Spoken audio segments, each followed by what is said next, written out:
These chairs that I'm sitting in were some of the very early original chairs that were with the courthouse when it first came open.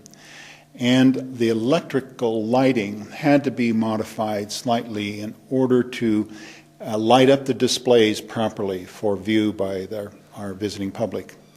The county commissioners did allocate funds to assist in design and in accomplishing the collection of the artifacts that you see on the wall in this room.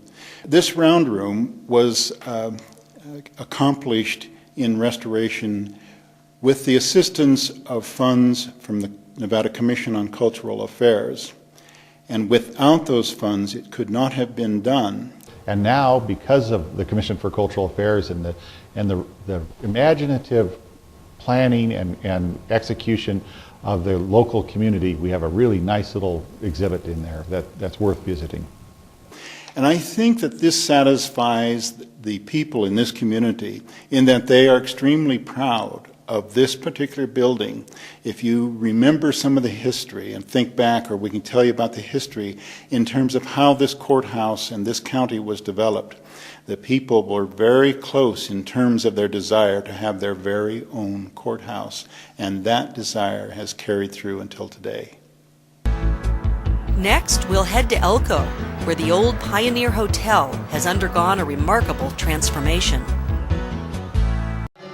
But mainly the mileage, almost too much to eat. Ranching culture is part of the bedrock of what Nevada thinks of itself as part of that Western scene, and it's extremely important to its heritage. No better encapsulated than in the Western Folklife Center in Elko in the northeast part of the state.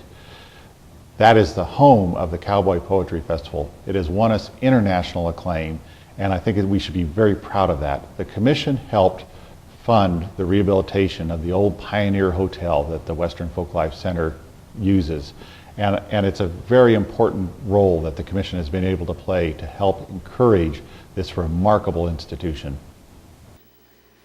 To find out how the old hotel was transformed, we cornered Meg Glaser, Artistic Director at the Western Folklife Center, during the 2003 Cowboy Poetry Gathering.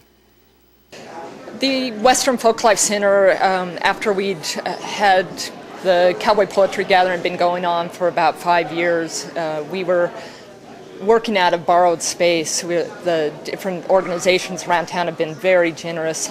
We started out in the Northeastern Nevada Museum, and then the Great Basin College adopted us, and we had offices there, and then at the Elko Convention Center, and it became clear at a certain point that we really needed our own place that had our sign out front that said Western Folklife Center.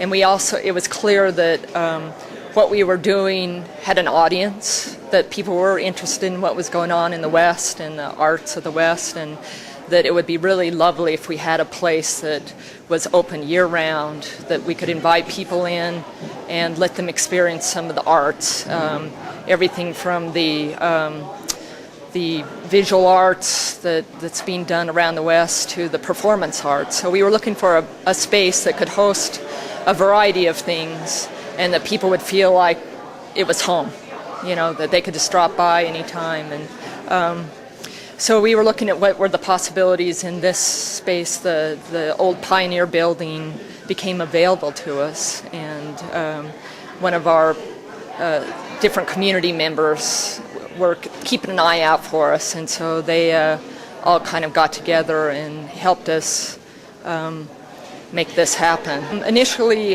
George Gund, one of our board members, was the one that helped us acquire the building, but through contributions from people like the State Nevada Cultural Commission and the individuals like Ann Patty and the Wiegand Foundation, different foundations and individuals, plus a lot of people that just contributed sweat and blood to, making this place work.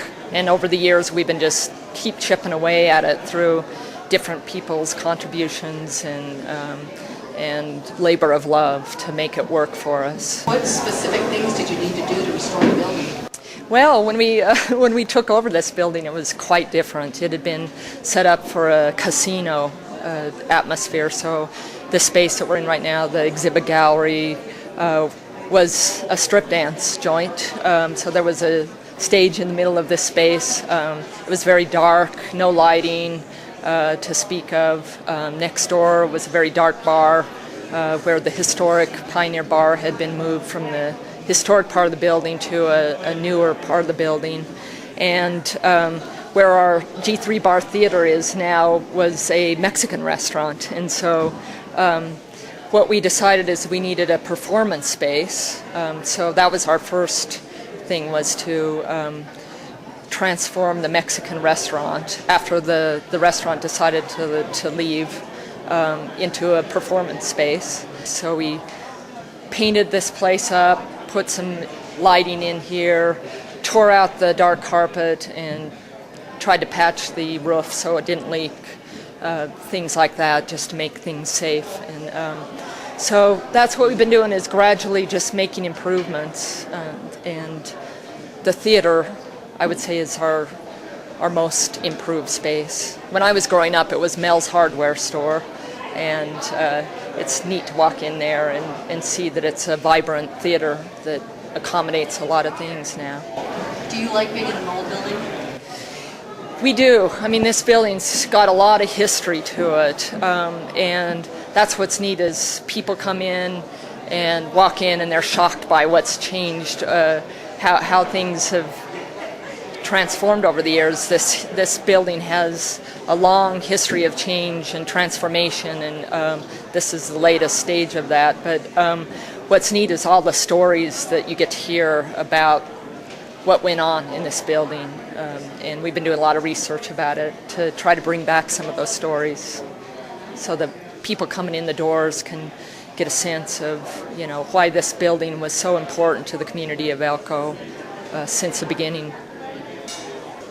Well, the architects of the Pioneer Building were architects from Salt Lake City when this was built in 1912, and they were known for their arts and crafts style architecture.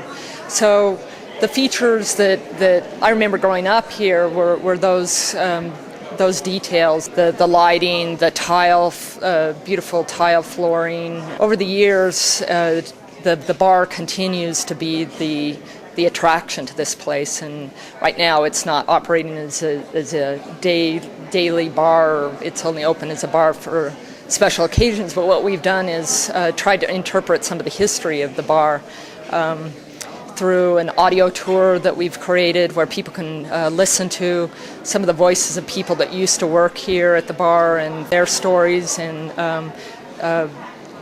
get a sense of what this place was like. And the bar that we have is the original bar that was part of the Pioneer Saloon before it even became this Pioneer Building. And so it's over 100 years old. It's a beautiful Brunswick bar, and it's 40 feet long, and it's a place that people like to come and hang out and enjoy. There's a real attraction to seeing something as beautiful as these Brunswick bars with the stained glass features. And what we tried to do when we did the G3 Bar Theater was reflect some of those beautiful features of the bar on our stage, frame our stage with some of that kind of woodwork that you see in our bar.